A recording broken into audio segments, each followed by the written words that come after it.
Good morning, boys, girls, children of all ages. Welcome to Unlocking Silicon Valley. Fresh edition coming off of a big night of elections, polls. We have a new incoming president, the 47th president of the United States, Donald J. Trump, again. Jacob, a little applause in the background. Yeah, I mean, so yeah, it's funny. You know, obviously, half of the United States is going to wake up depressed this morning. The other half is going to wake up joyful. But ultimately, I'm just happy that we live in a democracy where people's votes actually matter. And I think more or less it was a peaceful election. And the outcome's the outcome, right? And like we talked about before, I think as long as you just put your head down, focus on what's important to you, right? Family, friends, work, all the other stuff will work itself out. Mm-hmm. What I really noticed about this election was, of course, some unprecedented things had happened with, Kamala Harris being elected as the vice president. But as far as California goes, I'm not sure if you guys saw how close, and they're still counting votes. A lot of the smaller governments are, especially like local governments, are starting to really become less blue and start to go more red. Mm-hmm. So a lot of those propositions were heavily favored tickets, I guess you'd say, that maybe weren't normally favored, 4 years ago. Yeah, although I will say, though, that, and we can get into it deeper, a lot of the propositions that were bond initiatives are passing. And I'm just typically not a fan of bonds, because then you're just kicking the can down the road for our kids to pay, and you're just, you borrow $10 billion, but then you end up paying back 40 over the life of the bonds. So. Yeah. And to kind of tag on to that, a lot of people that are between the ages of 50 and 70 are really mad about all the new development, let's just say, going on right here at Bascom, right? Mm-hmm. But ultimately, kicking the can down the road, those same people didn't put our local economy or area, city, whatever you want to call it, in a position where we're going to flourish and have enough housing or have enough this, have enough that. We're just keep kicking the can down the road until we don't have enough housing, right? And now you're having to build all this housing. So I'm just trying to tag on to that. Okay, well, but a couple of interesting ones that we spoke about on the podcast before, like Prop 33, which is rent control. We recommended no vote, and looks like that's passing. The one that I voted no for, and I'm surprised that it's actually staying that way, is raising the minimum wage. I'm a big proponent that we don't need to continue to raise minimum wage. I mean, unfortunately, if you're working, a lot of kids start off at a fast food place or, Starbucks, something like that. It shouldn't be a living wage. It should be a minimum wage to help contribute to a household and a stepping stone to get you somewhere else. And so, I mean, I know it's expensive here, but I'm glad that they didn't raise the minimum wage.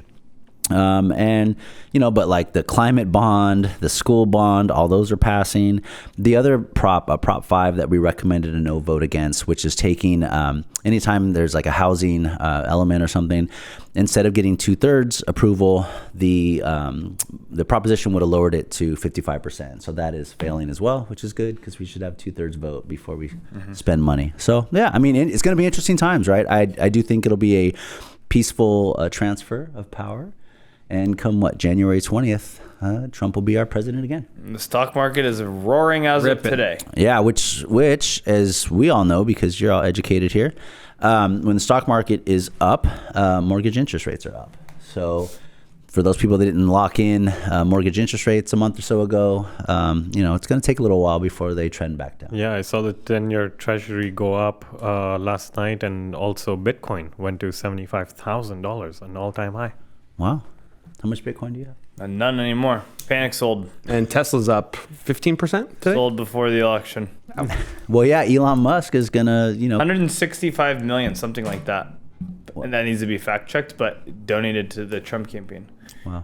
Yeah, I read 118, but either way, it's a lot of money. Yeah, 165 sounds good. Yeah, 118. Call it 118. Yeah, really interesting, though. I mean, obviously the people have spoken, because we had our predictions, right? And Jacob can run that clip here in a second about politics aside, who we were voting for, who do we think was actually going to win. Last thing, okay, since the election is tomorrow, who's going to win the presidency? I think Donald Trump is going to win. I think Kamala's going to win. Donald Trump, I think. I think Trump's going to win. Yep. And, I said I thought Trump would win. I didn't think he'd win the popular vote, and it looks like he will. So clear sweep. Yep, the American people have spoken. And it was fast. It usually takes like a week. Yeah. I woke up and I said, whoa. Yeah, I know. I fell asleep last night because I couldn't watch any more of it, and then I woke up. I'm like, It's over. yeah. But I am really proud of especially the younger generation. I saw a ton of my friends out there voting, doing what it takes, and that's all you can do is vote for who you believe is the best fit for you, your family, and voice it. So, You consider yourself part of the younger generation still? absolutely. Okay. 31. Over 30. I don't younger. consider myself a boomer like you. Okay. Any 20-year-olds in here? I felt like A couple. Couple, yeah. You're still in your 20s? Yeah. Good for you. How old are you? 29. Experience matters more than ever. How old are you, Jacob? God bless. How old are you, David? Moving right along into inventory, because we are getting into the time of year where we're starting to see our inventory numbers decrease. And actually what I decided to do from now on is I'm not going to break out single family homes and condos and townhomes because Aaron's got a super short attention span. So I'm just going to lump them all together and see if he can keep up. All right, so last week we had 1,334 available single family homes, condos, and townhomes. That's dropped about 100 to 1,235. Pending properties last week, we had 1,064. This week, 1,043. So properties are still moving, but we're starting to see that gradual decline that we'll see between now and the end of the year. I think at the end of the year, we'll probably have 400 to 500 homes total on the market, single family homes, condos, townhomes. What have you guys been seeing out there? I mean, we've all been busy, right? We're locking up properties. I mean, are you seeing lots of offers? Depends on the property. I think it depends on what I'm seeing is it depends on the property and how they price it. I think the more transparent pricing right now tends to sit a little longer. I think when I was in the office with you the other day, we called that agent and they were very open to leaving the property on for 30 days before even thinking of a price reduction. Yeah. So maybe it's just when they're taking into consideration holidays, people are traveling, looking, comparing a little more, but it seems like everyone is now under the impression of it's okay if it takes 2 to 3 weeks to sell a home. That's We right. kind of- yeah. It's been pretty flat since the end of summer till now, and also going through winter. I don't think we're going to see a big change. Okay. I'm not seeing a lot of urgency I was on the just gonna buy ask you side. that, yeah. On the buy side, I'm not seeing a lot of urgency, but at the same time, like people that are smarter are trying to pull the trigger now before the start of next year, because majority of the conversation I'm having is like, hey, I'm going to start in January. Yeah. And we know that, everyone's New Year resolutions is typically like, let's go out there and buy a house for the Yeah. new year. So. Well, and I think you posted this, and I saw it on the BAM, the page that I follow. Yeah. I think it was 7 out of the last 8 elections, or 8 out of the last 9 elections, home prices went up. Exactly. Right. So for everybody saying like, well, I want to wait till the election settles, the election's over, or I'm nervous about the outcome of the election. 7 out of 8 times, home values are going to go up. So, And as the number one agent on the team 2 consecutive years in a row, thank you, David. I just would like to share my market insight, since it's just a little bit more valuable than your guys's, as the number one agent on the team. And what I'm seeing as the number one agent on the team is... please speak slowly so we can all. all right. It's a good reel for you, All right, Jacob. Did you say you were number one? So, as the number 3 agent in San Jose... Sounds like a Trump right No, basically what I've really seen is a huge lack of inventory in areas that are super desirable. Cupertino, David had a listing in Cupertino. You had 9 offers? Something like that. 9 offers. You had another listing in Los Gatos, Montessorino. Montessorino. How many offers? 27. And that was a record-breaking price per square foot. Yeah. Needs to be either torn down or fully remodeled. Yeah, and even So- Cupertino sold for 440 over. Yeah, so there's a lack of inventory in areas that are super, super desirable. Cupertino, Los Gatos, Saratoga, places like that, at all different price points. And then doing the open houses, I think all of us did at least 1 or 2 of those. The Montessorino one, we saw just tons of either kind of, your middle age with like older kids looking to get into that area with the schools. And then for Cupertino, I think, Aaron and I did Saturday. We had like 30 groups through, and it was just crawling with people. And, if you have those schools and then the right area, the demand is there for sure. Well, yeah, it just goes to show. I mean, there's plenty of money left in our valley. Right? There's plenty of money left in our valley, and if, like you said, if people see the right opportunity, the right location, they'll pull the trigger regardless of what's going on in the rest of the world. Yeah, I went through a crazy scenario. So my first court experience regarding a Was it paternity suit? I felt like I was convicted in there. That's but coming. I went to court for the first time for an auction situation for representing a buyer to purchase a property. It was this burned down property in Fremont, and it's about 4-bed, 2-bath, 1,800 square feet, give or take.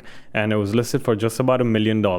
And it was a court-ordered sale, so the court was overseeing the process. It was supposed to be a cash transaction, or you can go for a hard money loan.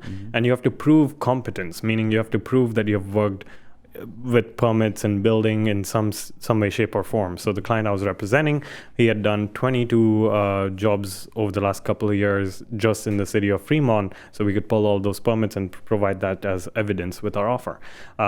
So they got a total of 23 offers. And keep in mind, the after repair value of this property is about $2.1 million. Okay. It was listed for $1 million, 23 offers. It got into contract for $1.38 million.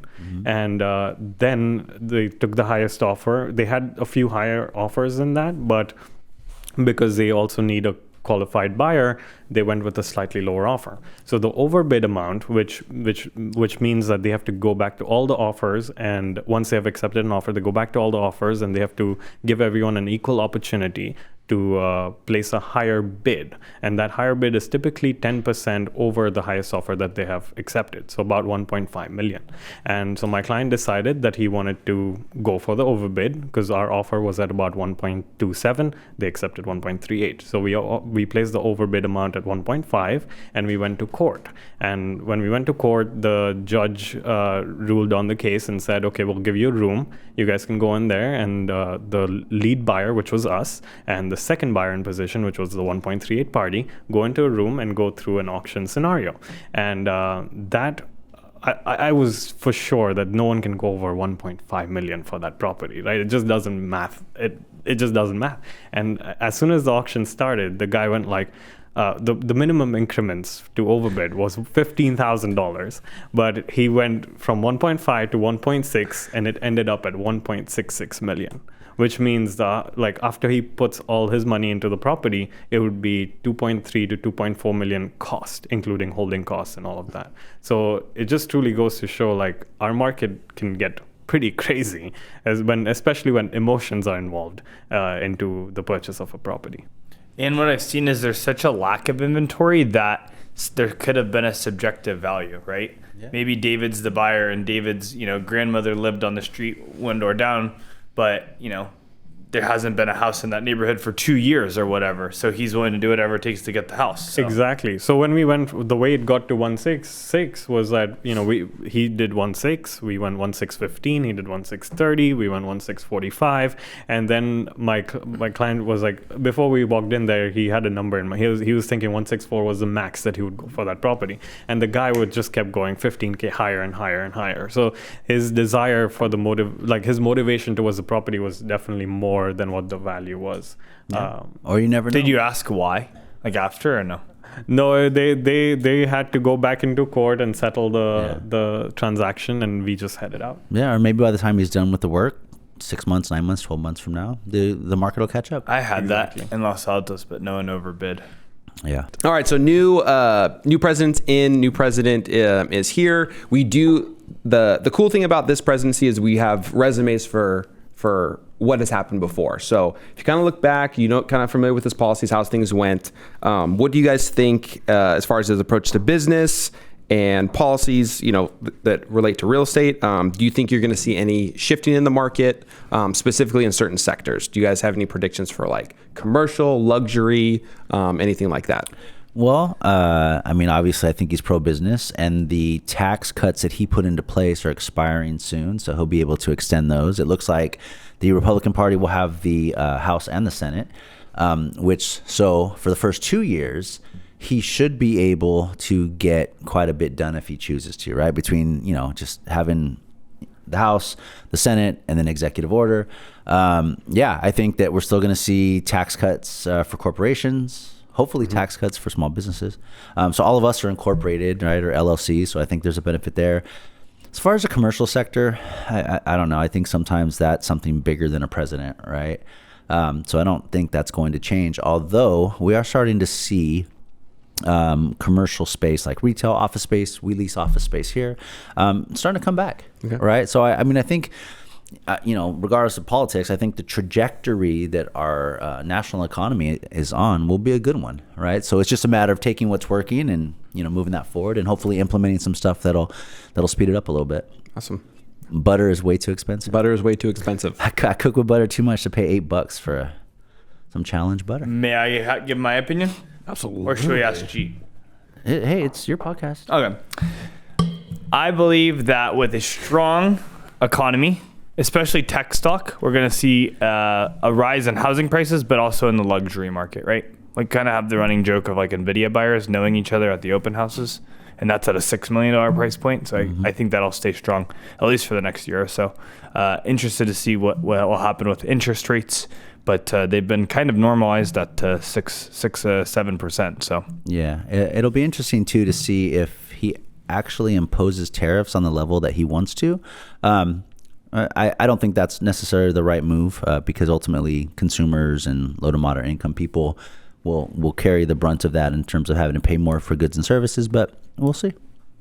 I don't know. Yeah, I agree with Aaron. You're going to see a lot more deregulation and tax cuts, maybe even some capital gains cuts. So I think the luxury market, people are going to move their money into something safe and then not have as big as hit on the exit, if you will. Yep. No unrealized capital gains that we have to worry about, which is a good thing. Yeah. Absolutely. Yeah, non-mortgage debt in San Jose is about $23,000 per person versus places like Austin, which was number one, was like $45,000. Is that because of the literacy rate, do you think, around here? Well, I mean, income levels are higher, right? Literacy, maybe. I don't know. I think you went to college. All right. Yeah. Well, we were talking about earlier, 54% of the nation can only read at a 5th grade level. So Yeah, maybe. the people spoke this last day.